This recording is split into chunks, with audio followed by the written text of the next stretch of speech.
अस्सलामुअलैकुम जी। आज का लेक्चर है हमारे पास। हम नया कोर्स शुरू करने जा रहे हैं, क्लासिकल मैकेनिक्स। पहला लेक्चर आज हम देखेंगे, इसमें मैकेनिक्स से क्या मुराद ली जाती है, क्लासिकल मैकेनिक्स ने ह्यूमन प्रोग्रेस में क्या क्या रोल प्ले किया, हमारे पास वो अहम साइंटिस्ट कौन से थे जिन्होंने इसके कंट्रीब्यूट किया, इसमें हमारा गोल क्या होता है क्लासिकल मैकेनिक्स में, हम चाहते क्या हैं, यानी हमारा टास्क। फिर जो इसमें मेजर चीज़ें तीन तरह की थ्योरीज हैं, न्यूटन मैकेनिक्स, लैग्रानियन और हैमिल्टोनियन मैकेनिक्स। यानी तीन तरह की मुख्तलिफ मैकेनिक्स होती है हमारे सामने। इन तीनों का फ़र्क आज देखेंगे कि इनका इनके में बेसिक डिफरेंस क्या है। और फिर एंड पे देखेंगे कि क्लासिकल में क्या लिमिट था, क्यों हमें मॉडर्न फिजिक्स की तरफ जाना पड़ा, कहाँ पे ये फेल होती। तो जनाब शुरू करते हैं। सबसे पहले मैकेनिक्स को डिफाइन करते हैं। मैकेनिक्स हमारे पास एक ऐसी साइंस की ब्रांच है जिसमें हम किसी बॉडी को, जो उस पे फोर्स लगे, उसमें मूवमेंट को इन्वॉल्व हो, और उसके वजह से उसकी सराउंडिंग पे जो इफेक्ट आता है, जो उसके एनवायरनमेंट पे फर्क इफेक्ट्स आते हैं, वो देखा जाता है। क्लासिकल मैकेनिक्स में हम लास्ट देखते हैं, जिन लास्ट के तहत वो बॉडी मूव की, जब उनकी मोशन उस पे एक से ज्यादा फोर्सेस लग रही हैं, तो वो सारा जो आपके पास एक सिस्टम बनता है, उस सिस्टम में जो जितनी भी फोर्सेस होंगी उनको स्टडी किया जाएगा, उसकी वजह से जो उसकी मोशन है उसे स्टडी किया जाएगा। तो उसमें जो जो भी फिनोमेना इन्वॉल्व होंगे वो सारे क्लासिकल मैकेनिक्स में हम स्टडी करते हैं। अब ये सबसे, यानी मैकेनिक्स मूवमेंट के साथ चूंकि इन्वॉल्व है, मोशन के साथ इन्वॉल्व है, तो ये सबसे बड़ा एक हिस्सा है हमारे पास साइंस का, या आप कह लें फिजिक्स का, जिसमें हम इस सब्जेक्ट को स्टडी कर रहे होते हैं। मैकेनिक्स को हम दो हिस्सों में देख सकते हैं। एक हिस्सा काइनेमैटिक्स कहलाता है। काइनेमैटिक्स में हम सिर्फ मोशन को डिस्क्राइब करते हैं कि इस तरह की मोशन हो रही है, उसमें फोर्स की डिस्कशन नहीं होती। जबकि डायनेमिक्स की जब हम बात करते हैं तो हम फोर्सेस के हवाले से मोशन को स्टडी कर रहे होते हैं कि भाई फोर्स लगी तो इस तरह की मोशन है, जिसकी वजह से उसमें, जैसे अगर मैं एग्जांपल दूं, आपके पास प्रोजेक्टाइल मोशन है, तो उसके जब आपके पास ग्रेविटी इफेक्ट करती है, रेजिस्टेंस इफेक्ट करती है, थ्रस्ट है, तो इसमें आप फोर्सेस के रेफरेंस चीज को स्टडी करते हैं अगर, तो वो आपके पास डायनेमिक्स आ जाएगी। देन इसका मतलब कि हम हमने डायनेमिक्स के अंदर हमें फोर्स को, मैस को और वो लॉज बनाने होंगे जिसके तहत वो ऑब्जेक्ट क्या कर रहा है, मूव कर रहा है। तो अब हम इसका रोल देखते हैं कि क्लासिकल मैकेनिक्स ने इंसानी तरक्की में क्या किरदार अदा किया है।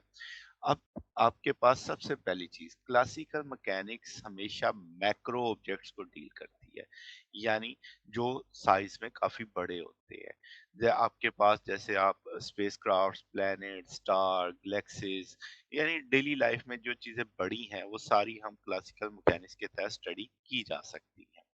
फिर हम क्लासिकल मैकेनिक्स हमें अच्छे रिजल्ट्स देती है जब तक, यानी ऑब्जेक्ट बड़ा रहता है। जैसे ही हम छोटे ऑब्जेक्ट्स की तरफ जाते हैं तो ये इसमें इसके रिजल्ट्स एक्यूरेट नहीं रहते। तो जैसे मैंने पहले बात की कि आप सैटेलाइट्स की बात करें, रॉकेट्स की बात करें, जो हमारी डेली लाइफ में गाड़ियां, बाइक्स हैं, या इवन स्टार्स की जो मोशन है, वो सारी हम इसके अंदर स्टडी कर रहे होते हैं। तो ये आपके पास रोल है क्लासिकल मैकेनिक्स का हमारी ह्यूमन प्रोग्रेस के अंदर। अब हम उन लोगों का जिक्र करेंगे जिनका एक अहम कंट्रीब्यूशन रहा। तो अगर हम सबसे पहले देखें, ग्रीक फिलोसोफर एरिस्टोटल, सबने नाम सुना होगा। तो ये इसने एक, यानी सबसे पहले बताया कि भी नेचुरल मोशन और फोर्स मोशन के दरमियान में इसने फर्क किया कि इसके, यानी डॉक्यूमेंटेड, इसने बताया कि भी नेचुरल मोशन भी होती है, फोर्स मोशन भी होती है। फिर ये एक चीज पे और पे बिलीव करता था कि वैक्यूम में अगर कोई चीज रेस्ट पे है तो रेस्ट पे रहेगी, और अगर मोशन में है तो मोशन में रहेगी। अगर आप गौर करें तो ये बात आपको कुछ सुनी सुनी सी लग रही है। तो ये तो यानी एक तरह से कह लें कि लॉ ऑफ इनर्शिया पे उसको बिलीव था, मगर वो ये भी मानता था कि वैक्यूम हो ही नहीं सकता। तो इसका मतलब वो किसी हद तक उसने इस चीज को क्लैरिफाई नहीं किया था कि ये बात कैसे वो वाज़ेह कर रहा है। फिर इसी में एक और अहम साइंटिस्ट जिसने कंट्रीब्यूट किया वो है गैलीलियो। गैलीलियो एयर रेजिस्टेंस को मानता था, वो बताता, उसने स्टडी किया, उसने ऑब्जर्व किया, उसने कहा कि भाई आपके पास जो एयर रेजिस्टेंस है ये इम्पीडेंस यानी रुकावट देगी आपको। ये भारी चीज़ों को ज़्यादा रुकावट देगी, हल्की चीज़ों को कम रुकावट देगी। फिर इसने ये भी कहा कि जितना तेज़ कोई चीज़ चलेगी, उतनी ज़्यादा ये रुकावट आएगी, अपोज़िशन आएगी, रेज़िस्टेंस आएगी। तो गैलीलियो ने और भी बहुत सारी चीज़ें बताई। अर्थ जो यूनिफॉर्मली रोटेट कर रही है, तो उसने कहा कि ग्रेविटी की वजह से ही चीजें इसकी जानिब नीचे गिरेंगी। देन आपके पास उसने एक चीज बताई कि यूनिफॉर्म मोशन और रेस्ट में होने वाली चीज को आप फर्क नहीं कर सकते। यानी यूनिफॉर्म मोशन में ऑब्जेक्ट वैसे ही बिहेव करता है जैसे रेस्ट में करता है। तो ये सारी चीजें गैलीलियो ने बताई। फिर इब्न सीना, अगर हम एक मुस्लिम साइंटिस्ट की बात करें, रशियन सॉरी ईरानियन थे। इन्होंने अपनी बुक में बताया था कि भाई आपके पास अगर आप किसी चीज को थ्रस्ट दे देते हैं, धिक्का दे देते हैं, वो चलती है, तो वो उसकी वजह से चलती रहेगी जब तक आपके पास कोई बाहर से फोर्स उसको रोके ना। जैसे एयर रेजिस्टेंस उसे डेसिपेट ना करे, प्रोजेक्टाइल के मिसाल की जैसे दी गई है। तो ये सारी बातें अब मुख्तलिफ इराज के अंदर होती रही हैं। फिर इब्ने बाजा है, उन्होंने बताया कि जनाब हर एक्शन के लिए एक रिएक्शन होगा, मगर अब उन्होंने ये नहीं स्पेसिफाई किया कि वो इक्वल होगा। तो ये एक अर्ली वर्जन था थर्ड लॉ का। अब आ जाते हैं जनाब सबसे अहम शख्स की जानिब, जो है आइजैक न्यूटन। आइजैक न्यूटन ने क्या कहा, उसने ये जो तीन लॉज ऑफ मोशन है उनको यूनिफाई कर दिया। तो आप वो लॉज पढ़े हुए हैं, आगे चल के हम इसे डिटेल में भी स्टडी करेंगे। फिर वक्त हम इसे इंट्रो ले रहे हैं कि इनके रोल क्या थे साइंटिस्ट के। फिर न्यूटन का जो सबसे अहम किरदार था, इसने कैलकुलस डेवलप की, जिसमें हम ये चीजें मोशंस को डिस्क्राइब करते हैं। जो न्यूमेरिकल जो प्रॉब्लम्स आते हैं उनको हम कैलकुलेट करते हैं। ये जो आजकल आप इंटीग्रल और डेरिवेटिव देख रहे हो ना, ये गॉटफ्राइड के यानी है। जब ये न्यूटन की जो कैलकुलस है वो डॉट बेस्ड थी, यानी हम उसमें डेरिवेटिव को डॉट के साथ मेंशन करते थे। टाइम डेरिवेटिव अगर होता तो एक डॉट लग जाता था, सेकंड डेरिवेटिव होता था टू डॉट्स लग जाएंगे। ये आगे चल के हम देखेंगे जैसे हम अपने टॉपिक चैप्टर के अंदर मूव करेंगे। फिर जनाब केपलर हमारे पास एक साइंटिस्ट थे। एस्ट्रोनॉमिकल थ्योरीज जितनी हैं उस पे बेसिक वर्किंग इन्होंने की। एस्ट्रोनॉमिकल केपलर्स लॉ बहुत मशहूर है, जो आपके पास स्टार्स गैलेक्सीज की मोशन को हम डिस्क्राइब करते हैं। तो इसमें टाइको ब्रे ने फिर बाद में इसी के लॉज को इस्तेमाल करते हुए ज्यादा रिफाइन किया उस चीज को। उसने अपनी ऑब्जर्वेशन ज्यादा अच्छे से एक्सप्लेन की, उसने यूज केपलर्स के लॉ ही किए। तो जनाब अ, आपके पास ऑयलर जो था, इसने क्या किया, इसने जो आप न्यूटन ने एक पॉइंट ऑब्जेक्ट्स को डिस्कस किया था, इसने कहा कि हम इस लॉज को रिजिड बॉडीज पे ले जाते हैं। फिर इसने बताया कि जनाब फोर्सेस से डिफॉर्मेशन आती है, तो वो सारे इसने स्टडीज की, उसने उसके लिए थ्योरीज बनाई। तो इलास्टिसिटी का कंसेप्ट इसने मटेरियल्स के अंदर को डिस्कस किया। तो इसके साथ आपके पास रिएक्टिव भी थे, तो इन दोनों ने डिफरेंट इलाज के अंदर एक वर्किंग की। इसी तरह पॉइजन है, तो उन्होंने थर्ड डायमेंशन के अंदर, यानी उन्होंने टू डायमेंशन में काम किया था अल्लाह ने, इन्होंने थर्ड डायमेंशन इन्वॉल्व किया, और वो विद पॉइजन रेशियोस। ये आगे जाके हमारे पास ये इक्वेशंस भी आएंगी। फिर है जनाब लेग्रेंजियन। लेग्रेंज क्या है? लेग्रेंज एक साइंटिस्ट थे, इन्होंने बिल्कुल नई तरह से मैकेनिक्स को डिस्क्राइब किया। यानी अगर हम कहें रिकंस्ट्रक्शन की मैकेनिक्स की, तो इन्होंने एक डिफरेंट मेथड अडॉप्ट किया मैकेनिक्स को समझाने के लिए। इन्होंने, अगर मैं जैसे किया हुआ है कि पाथ ऑफ लीस्ट एक्शन और कैलकुलस ऑफ वेरिएशन को यूज किया। अब ये पाथ ऑफ लीस्ट एक्शन क्या है, ये आएगा हमारे पास सारा डिटेल में, मगर अभी थोड़ा सा इंट्रो दे देते हैं कि अगर जैसे कोई शख्स किसी फोर्स की कोई ऑब्जेक्ट है, पार्टिकल है, किसी फोर्स के इन्फ्लुएंस में मूव कर रहा है, जैसे ग्रेविटी की फोर्स में, तो हम कहेंगे कि वो जो उसका पाथ होगा वो kinetic energy minus potential energy जो होगी, उसके इक्विवेलेंट हम उसे मान लेंगे। तो आपके पास ये आगे डिटेल में आएगा। Just path of least action थोड़ा सा मैंने एक्सप्लेन किया कि वो कैसे मालूम किया जा सकता है। फिर हमारे पास जो है हैमिल्टोनियन। हैमिल्टोनियन आपके पास इन्होंने लैग्रेंज की मैकेनिक्स को मजीद थोड़ा सा रिफॉर्मुलेट किया। तो इन्होंने ऐसे ऑब्जेक्ट्स, जब ऑब्जेक्ट्स की तादाद ज्यादा हो जाती है, कॉम्प्लिकेटेड हो जाते हैं, तो वहां पे इन्होंने उस चीज को अप्लाई करने के लिए फार्मूलेशन की। तो आपके पास हैमिल्टोनियन का जो था वो क्वांटम मैकेनिक्स के करीब होता गया काम। तो आपके पास मगर थोड़े से उसके इफेक्ट्स थोड़े डिफरेंट थे, वो फिर क्वांटम मैकेनिक्स में उसको मजीद उसको डिफाइन कर दिया गया। तो ये एक अहम साइंटिस्ट थे जिन्होंने बहुत अहम रोल प्ले किए हमारे पास क्लासिकल मैकेनिक्स में। तो अब चलते हैं आगे, तो देखते हैं कि हमारे पास क्लासिकल मैकेनिक्स में गोल क्या है। तो हम दो बुनियादी चीजें चाहते हैं क्लासिकल मैकेनिक्स में, कि भाई ऑब्जेक्ट बिहेव कैसे करता है। देन हम देखना चाहते हैं उसकी इक्वेशन ऑफ मोशन और जैसे माइक्रोस्कोपिक ऑब्जेक्ट्स के लिए कि वो उसके जो मोशन में क्या इक्वेशन इन्वॉल्व होती हैं, वो सारी हम ड्राइव करना चाहते हैं, उन्हें हल करना चाहते हैं डिफरेंट सिनेरियोज के अंदर, डिफरेंट कंडीशंस के अंदर। अब आप समझ सकते हैं कि एक नई थ्योरी बनाना काफी मुश्किल काम है, मगर अगर एक थ्योरी को एक नई शक्ल दे दी जाए, एक डिफरेंट तरीके से समझाया जाए, तो ये भी एक काफी इम्पोर्टेंट काम बन जाता है। तो जैसे हमारे पास न्यूटन है, न्यूटन की मैकेनिक्स है, न्यूटन ने सारी चीजें एक्सप्लेन की, अपने तरीके से समझाई, मगर उन्होंने जो अब उस चीज को एक्सप्लेन किया है, वो एक फिजिकल स्पेस के अंदर जिसमें हम रहते हैं उसके तहत ये किया है। मगर हम कॉन्फ़िगरेशन स्पेस में भी डिस्कस कर सकते हैं, फेस स्पेस में भी, हिल्बर्ट स्पेस में भी। तो ये एक मुख्तलिफ तरीकाकार है एक ही चीज को समझाने का। इसी चीज को मैं एक मिसाल से समझाता हूँ। जैसे आपके पास एक नंबर है 1021, तो आपके 1021 आप इंग्लिश में लिखेंगे, जर्मन में आप लिखेंगे in thousand, in young swung लिखेंगे, रोमन में लिखेंगे MXX1, देन बाइनरी नंबर भी आपके सामने है। अब ये सारे जो मैंने ग्रीन कलर्स में मेंशन किए हैं, ये सारे एक ही चीज को डिस्क्राइब कर रहे हैं, मगर इन सब की अपनी अपनी अहमियत है। जैसे बाइनरी नंबर है, कंप्यूटर सिर्फ इसी को समझेगा, कंप्यूटर तो 1021 को नहीं समझेगा। तो इसका मतलब हर चीज जो ये सामने लिखी हुई है एक पर्टिकुलर एडवांटेज रखती है। तो आप जो बाइनरी नंबर है डेली लाइफ में तो नहीं बोलते, वो तो सिर्फ कंप्यूटर के लिए बोला जाता है। तो इसी तरीके से जो हम मैकेनिक्स में डिफरेंट तरह की मैकेनिक्स देखेंगे, उनके अपने अपने एडवांटेजेस हैं।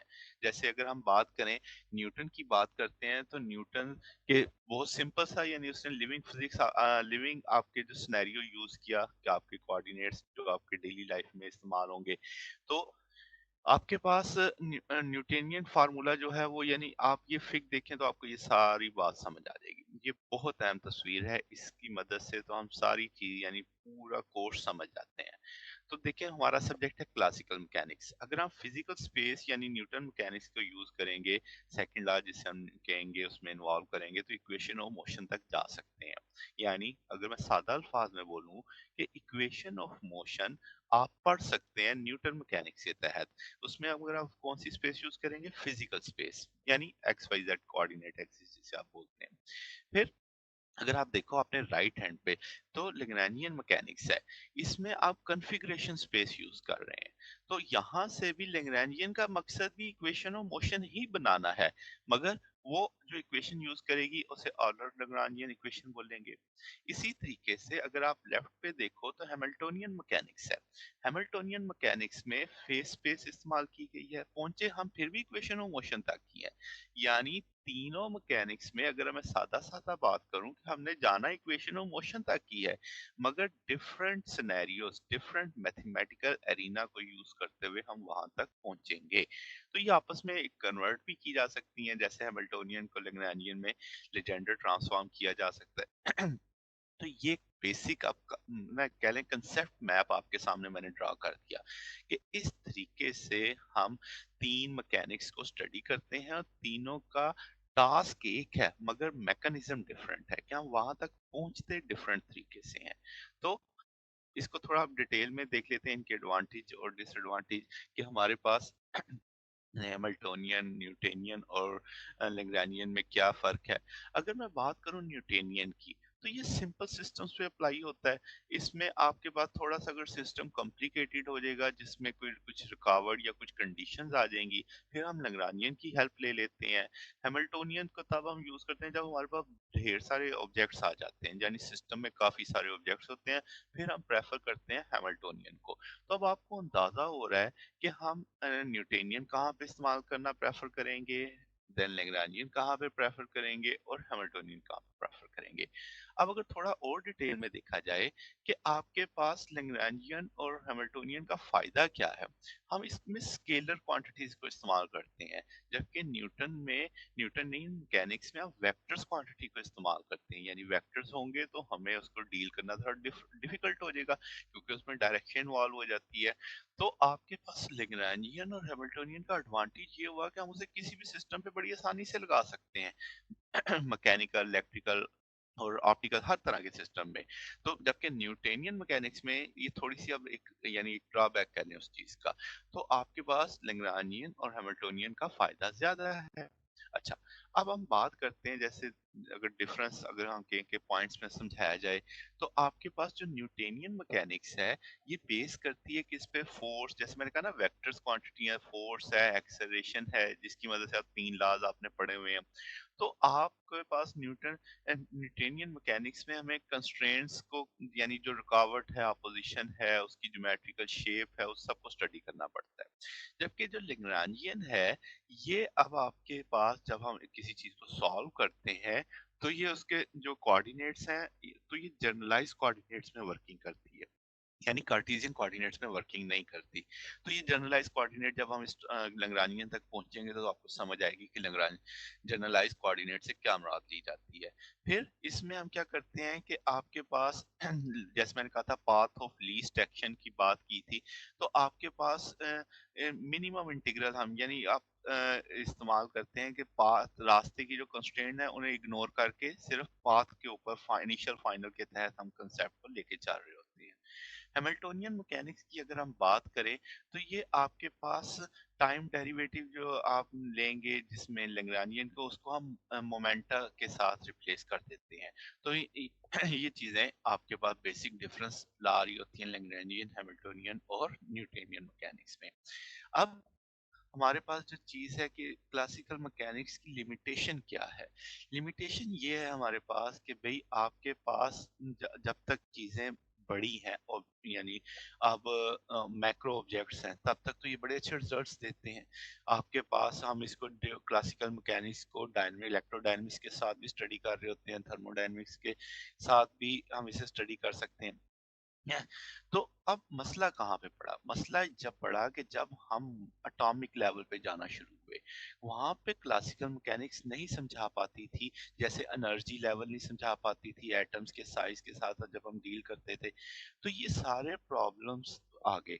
तो फिर हमें एक नई मैकेनिक्स बनानी पड़ी, जिसे हम क्वांटम मैकेनिक्स कहते हैं। तो आपके पास अ, जो क्लास इलेक्ट्रोडायनेमिक्स, इलेक्ट्रोमैग्नेटिज्म है, या क्लासिकल मैकेनिक्स है, तो इसको हम वेलोसिटी ट्रांसफॉर्म करके यानी थ्योरी ऑफ रिलेटिविटी तक भी ले जाते हैं। तो ये चीजें आपके पास बेसिकली लिमिटाइज हो गई, यानी एक सादा सा कंसेप्ट है कि क्लासिकल मैकेनिक्स माइक्रो लेवल पे जाके फेल हो जाती है। ये सिर्फ मैक्रो ऑब्जेक्ट्स तक डील करती है और अच्छे रिजल्ट्स देती है, एक्यूरेट रिजल्ट्स देती है। तो ये आज के दिन हमने सिर्फ एक इंट्रो टॉपिक देखा है कि भाई आपने जो कोर्स अब शुरू करना है, इसमें एक आउटलाइन सी आपके पास आ गई कि हमारे सामना किन किन चीजों से होगा। बेसिकली तो मैकेनिक्स है, मोशन ही होगी, उसके साथ हम डिफरेंट तरह की मोशन, डिफरेंट तरह के सिनेरियोस, कंडीशन को स्टडी करेंगे। तो ये आज के दिन का टॉपिक था हमारा। तो इंशाल्लाह कल से हम वेक्टर्स के साथ शुरू करेंगे कि वेक्टर्स में कैसे हम डील करते हैं, कैसे हेल्प, क्योंकि हम न्यूटोनियन मैकेनिक्स देखेंगे। न्यूटोनियन मैकेनिक्स में हम सिर्फ वेक्टर को पहले स्टडी करेंगे, वेक्टर अलजेब्रा, वेक्टर एनालिसिस। तो इंशाल्लाह कल का लेक्चर्स वेक्टर के बारे में।